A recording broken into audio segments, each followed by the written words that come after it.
Alright, so I did go ahead and use the needle scaler, and I kind of flap wheeled everything else. Not completely clean yet, but I'll probably clean it up a little bit more just where I want to weld, and then I'm okay just painting over the rest of this. So I'm going to take the cover off, diff cover off.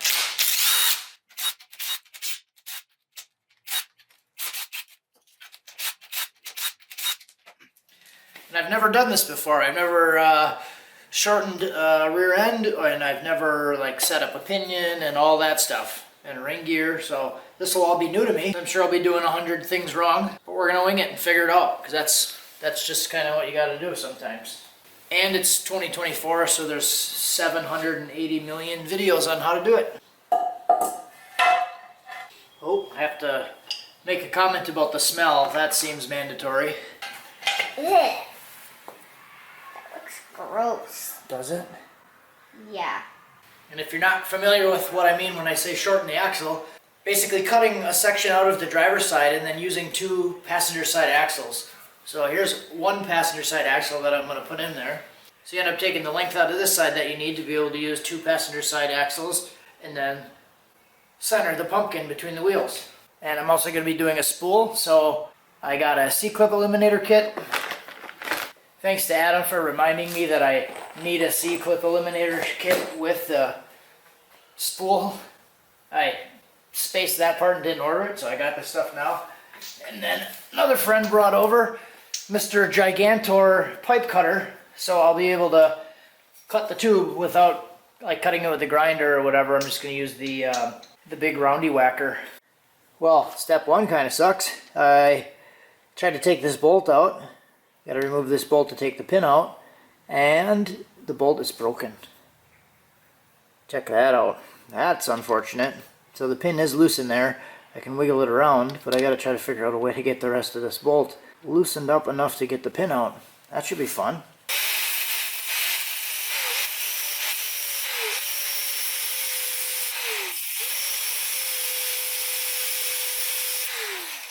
Now I can pull the pin out. I had to cut the bolt into 3 pieces to get it out, but it comes out. So in one of the last clips I took this pin out of there, and I did end up just using a grinder and cutting this section to get that broken pin out.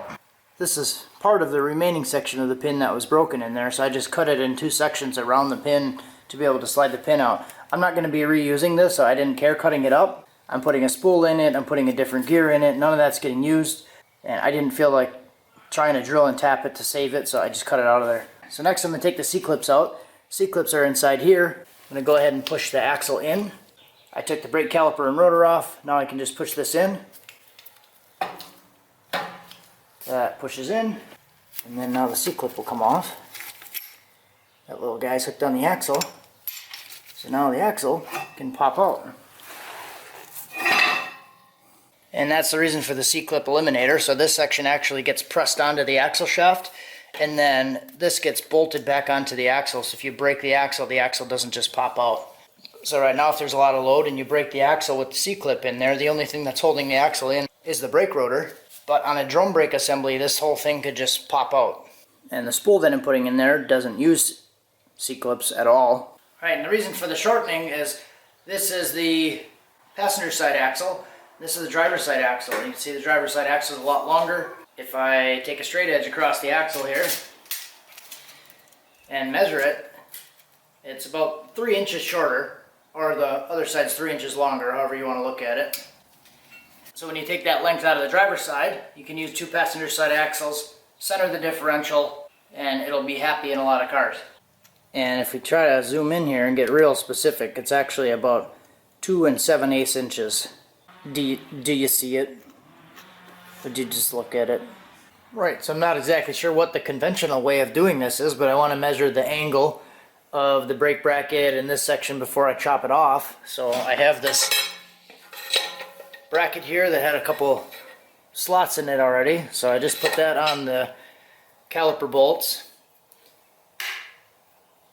And then I'm going to put the diff at 0 degrees. And then measure this. This is at 26.6, 26.7. So then when I hot glue this thing back on here, I'll be able to go 0 and 26.6. And that'll be close. So I did mark some lines on there where the brackets are going to be. There's going to be a lower bracket and then an upper bracket, just to get an idea kind of where the brackets are going to fall. And this is probably pretty similar to the section that's going to be cut out of it. So I'm not going to overthink that too much. I'm just going to cut the first section off.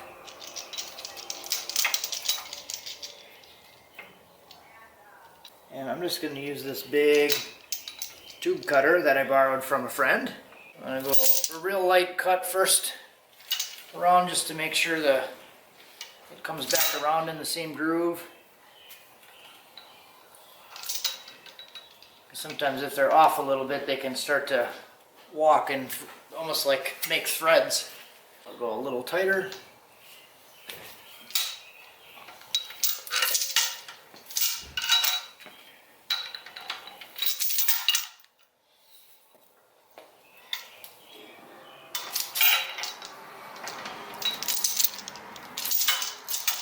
So let's go on right here. Make sure it cuts. You'll get good measurements on how long you need to cut it.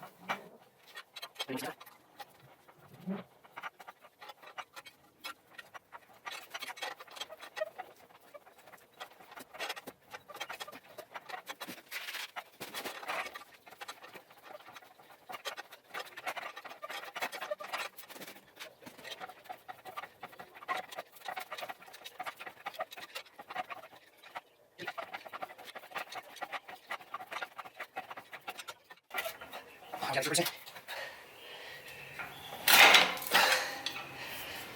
we go.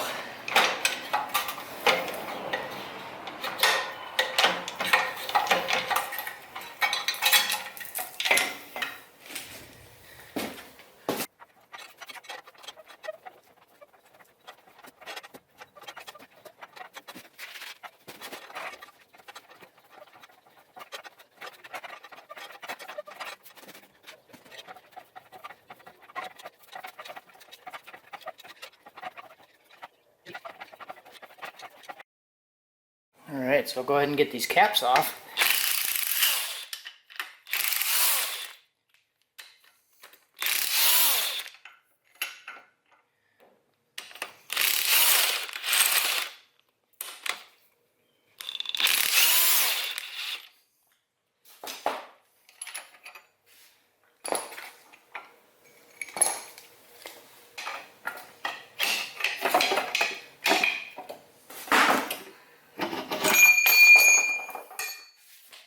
And I think what I'm going to do for now is take some towels and stuff them down the end.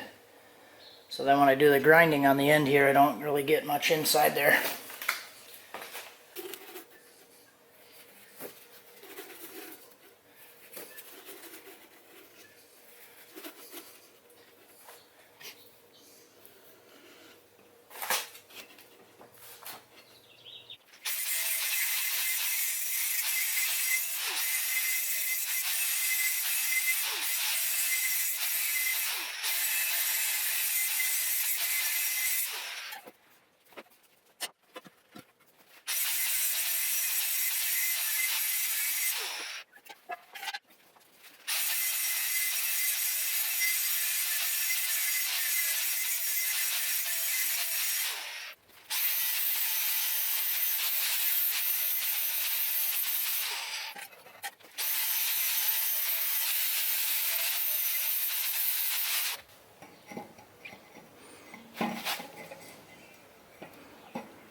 Alright, so I'm just using some angle iron.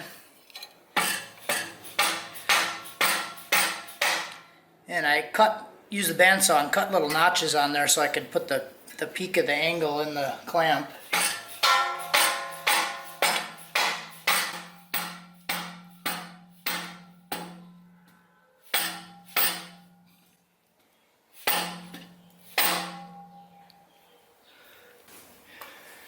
I had 0 degrees on the diff,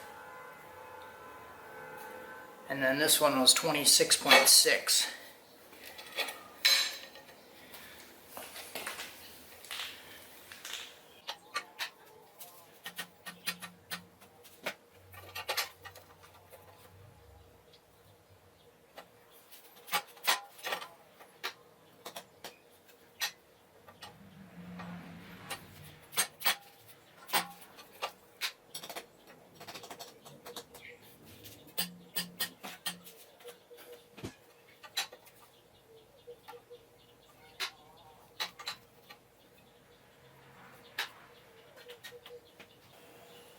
after a lot of dorking around. 26.7, 26.6.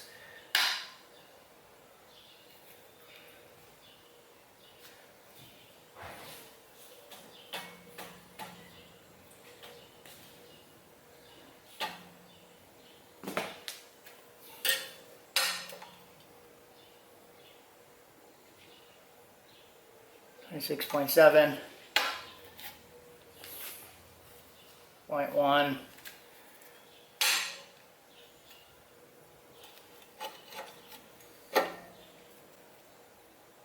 so I think I'm going to leave that. It's pretty close, as I think most guys are just drawing a line on it and then lining it up back up that way, so this should be close enough. Alright, so this is all mocked up. I'm ready to tack weld this thing on. Just to verify some of the measurements. To the end of the axle tube here. It's right at 17 inches.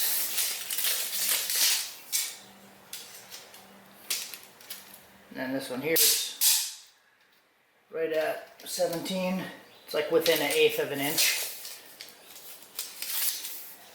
And then if I check the caliper bolts, I'm right at about 49 3/8. And then, so it's 49 3/8. So it looks pretty good. So I'm going to leave it there, tack it in.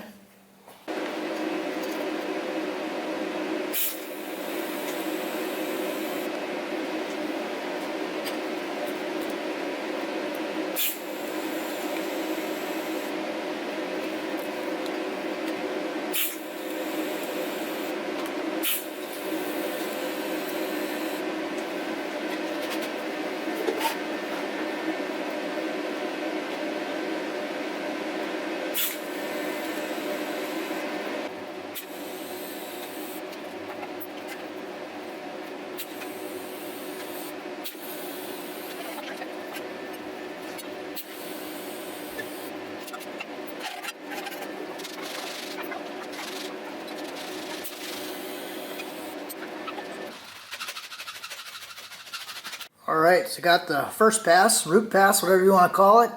Got that down, and no more clamps on it anymore, so I'm just going to go ahead and keep going around and fill that thing in.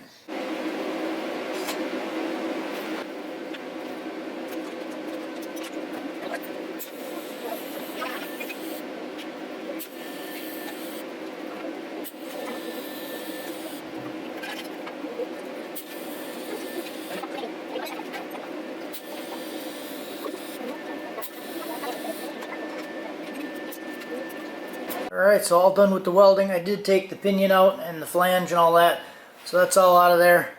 So I did end up doing 5 passes, not including the tacks. So a root, another pass, a cap, and then I did 2 little caps on the outside of the cap. So I'm going to leave it like that, and then next video I'll start working on welding the brackets on and we'll assemble this guy. I do have the Griffin's Performance 8.8 to Volvo kit, some seat clip eliminators, and a spool, so that'll be the next video.